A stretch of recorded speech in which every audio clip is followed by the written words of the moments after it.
नमस्कार विद्यार्थियों। हम पढ़ने जा रहे हैं वसंत पाठ संख्या 13 जो एक कविता है। मैं सबसे छोटी हूँ और इसके कवि है सुमित्रा नंदन पंत। इस कविता में एक छोटी बच्ची के माँ के प्रति जो भाव है, उन भावों को कवि ने बहुत सुंदर शब्दों के माध्यम से व्यक्त करा है। छोटी बच्ची अपनी माँ से कहती है कि मैं सबसे छोटी हूँ, तेरी गोदी में सोऊं, तेरा अंचल पकड़ पकड़ फिरूं सदा माँ, तेरे साथ कभी न छोड़ूं तेरा हाथ, बड़ा बनाकर पहले हमको तुम पीछे चलती है मात, हाथ पकड़ फिर सदा हमारे साथ नहीं फिरती दिन रात।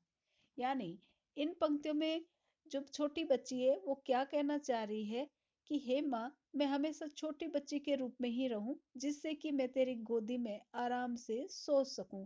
और हाँ, तू इधर उधर कहीं भी जाए तो तेरा अंचल अंचल यानी साड़ी का पल्लू पकड़ूं और तेरे साथ इधर उधर ही मैं घूमती रहूं। लेकिन मैं तेरा हाथ कभी भी नहीं छोड़ना चाहती हूँ और न ही मैं तेरा साथ छोड़ना चाहती हूँ। और इसका कारण बताया है कि अगर हम बड़े हो गए तो तुम हमारे साथ छलावा करोगी।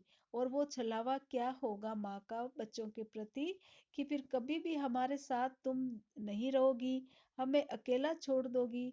जैसे हम दिन रात अभी तुम्हारे पीछे पीछे घूमते रहते हैं ना, बड़े होने के बाद माँ तुम हमारे साथ नहीं रहती हो, तुम कहीं चली जाती हो, हमें अकेला छोड़ देती हो, तो मुझे अच्छा नहीं लगता है, क्योंकि मैं तो हर समय आपके साथ ही रहूंगी और दिन और रात आपके पीछे पीछे ही घूमती रहूंगी।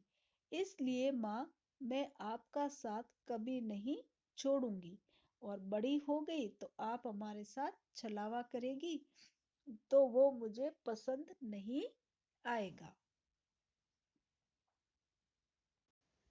बच्ची को माँ से दूर रहना पसंद नहीं आएगा, लेकिन माँ जैसे जैसे बड़ा होता है उसका बच्चा, वैसे वैसे उससे वह दूरी बनाती है, क्योंकि अपने बच्चे को वो आत्मनिर्भर बनाना चाहती है। स्वतंत्र छोड़कर उसे अपने पाँव पर खड़ा समय पर होता हुआ देखना चाहती है, इसलिए धीरे धीरे उसे अपने से दूर करने लग जाती है। तो माँ का ये जो व्यवहार होता है वह उस छोटी बच्ची को पसंद नहीं आ रहा है। इसलिए वह बड़े होना ही नहीं चाहती है, छोटी रहना चाहती है, ताकि वह अपने माँ के साथ दिन रात रह सके। आगे लिखा है कवि ने कि अपने कर से खिला दुला मुख, धूल पहुंच सज्जित कर गाल गात, थमा खिलौने नहीं सुनाती हमें सुखद परियों की बात, ऐसी बड़ी ना होऊं मैं, तेरा स्नेह ना खोऊं मैं, तेरे अंचल की साया में छिपी रहूं निष्प्रय निर्भय, कहूं दिखा दे चंद्रोदय। आगे बच्ची कहना चाहती है कि हे माँ, मुझे बड़ा नहीं होना है, क्योंकि मैं तेरे कर से ही खाना खाना चाहती हूँ। कर यानी हाथ। मैं माँ तुम्हारे हाथ से ही खाना खाना चाहती हूँ और तेरे हाथ से ही मेरा मुख तू धोए, ये मैं देखना चाहती हूँ। क्योंकि छोटा बच्चा जब गंदा हो जाता है, धूल मिट्टी में भर जाता है, तो माँ अपने हाथों से उसका मुंह धुला कर सुंदर कपड़े पहनाती है ना।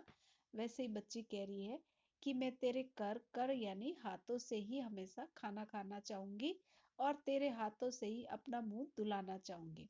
फिर धूल पहुंच सज्जित कर गात, गात यानी शरीर। फिर मेरी तू धूल पहुंचेगी, मेरे शरीर पर जो मिट्टी लग जाएगी ना खेलने से, वो तुम अपने हाथों से पहुंचोगी और फिर मुझे सज्जित यानी सुंदर कर दोगी, मेरा शरीर भी मुझे सुंदर रूप से सजा दोगी। फिर मुझे थमा खिलौने नहीं सुनाती हमें सुखद परियों की बात।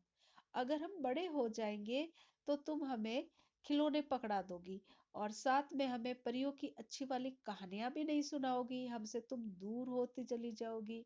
इसलिए मैं अब इतनी बड़ी नहीं होना चाहती हूँ, क्योंकि मैं तुम्हारा स्नेह यानी प्यार खोना नहीं चाहती हूँ।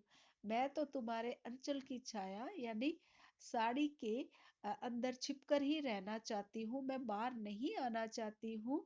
छिपी रहूं निष्प्रय निर्भय, मुझे किसी प्रकार का भय नहीं रहेगा, न कोई स्वार्थ रहेगा तेरे अंचल में छिपने से, क्योंकि मैं तेरे अंचल में जो प्यार है मेरे लिए अथाह, उसमें कोई स्वार्थ नहीं होता है।